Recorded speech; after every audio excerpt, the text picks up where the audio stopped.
So, how did he escape? Are you sure you want to do this, Heather? There was a game. You know, in the show, some friends go behind some other friends' backs. Not to give too much away. Are they really friends? Or if a friend goes behind your back, are they really your friend? What do you guys think? Oh, this is a good question because I know what you're referring to, and that's a tricky one. I feel like in general, probably not. Yeah, I would want to know why. If I could understand the reasoning, I'd have empathy, but I guess I'd hold them at a distance, you know? Yeah, I think it's so specific in the show, and I'm interested to see how people react to that specific storyline. So specific. That's the thing. Specific. But yeah, I would say in general, probably not. How courageous are you guys? And like, what panic challenge were you like, no, this is where I would drop out? Like, this is the one I wouldn't do. Walk the plank. I would not do that. Yeah, the first two are heavy hitters. They're pretty dangerous.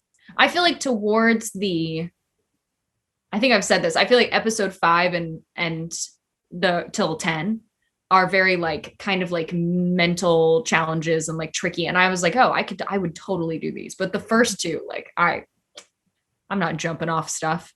I'm not going up high.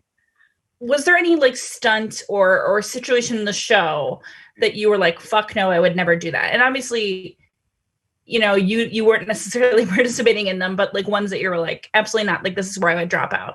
Oh, for sure. I mean, we talked about this in like earlier today. I would have dropped out after the first challenge. I can't do, I'm scared of heights in general, like being on a plane, roller coasters.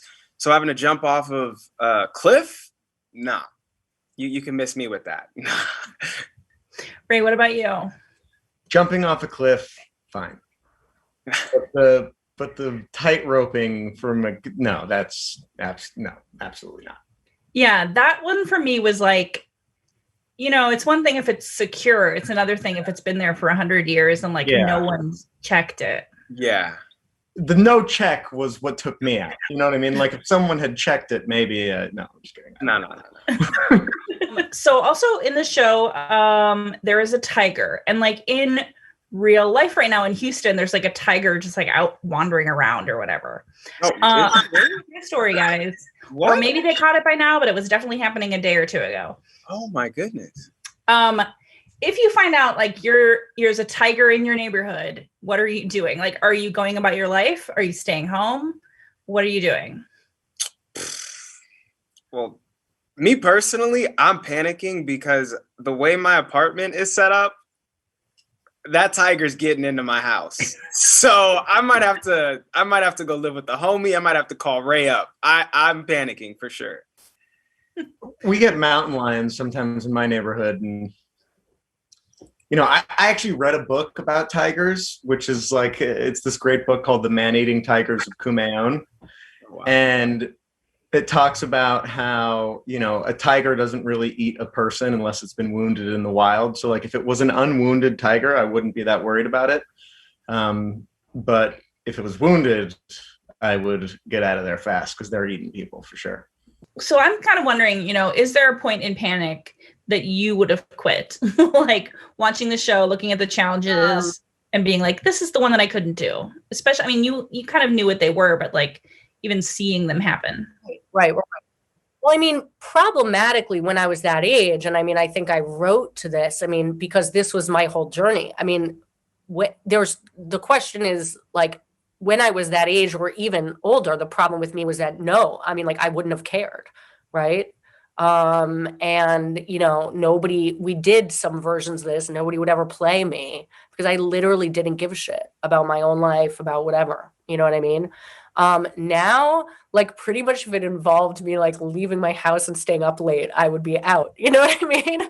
Like, I'd be like, sorry, can I instead stay home and like do some research about this amazing Chinese pirate I read about in the 19th century? Like, great, I'm going to do that. So, you know, my sister was a very big daredevil. I mean, some of these things are not even daredevil. That makes it sound positive.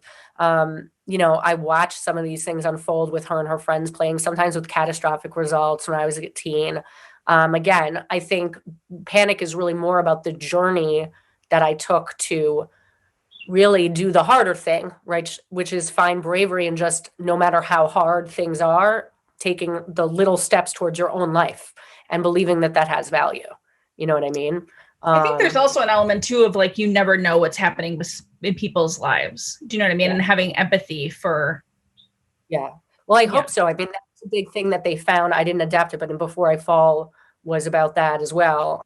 And that I think is, I mean, while you can't, save other people, you can't this. I think there's nothing bad that comes from just remembering that, right? That everybody is living their own story. We pay a lot of attention to the only story in which we're guaranteed to be a hero, which means we don't really think a lot about, how we might be behaving in other people's stories or whatever.